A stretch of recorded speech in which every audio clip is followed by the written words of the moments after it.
Hello అండి. ఈరోజు మనం ఎంతో టేస్టీగా ఉండే వంకాయ టమాటా కర్రీ పొడి వంకాయలతో ఎలా చేసేయాలో చూసేద్దామా.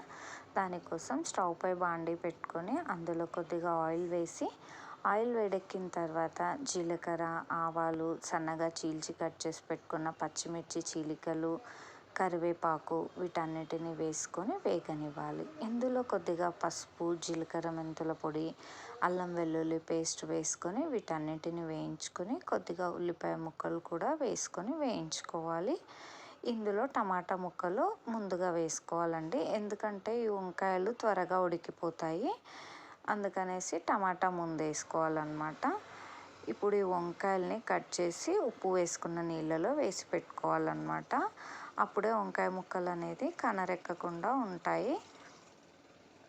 ఈ వంకాయ ముక్కల్ని నీళ్ళు లేకుండా చూసుకొని వేసేసుకుందాం. ఇప్పుడు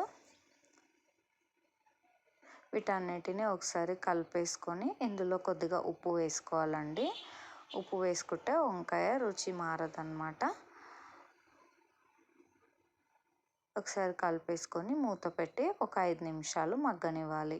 ఈ కర్రీ అనేది 15 మినిట్స్లో అయిపోతుందండి. చాలా త్వరగా ఉడికిపోతాయి వంకాయ ముక్కలు. దీంట్లో కొద్దిగా కారం వేసుకోవాలి.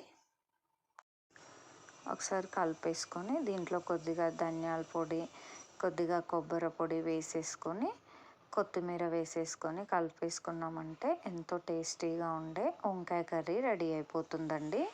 ఈ కర్రీ చపాతీలోకి కానీ అన్నంలోకి కానీ చాలా టేస్టీగా ఉంటుంది. మీరు కూడా ట్రై చేసి చూడండి. Thank you.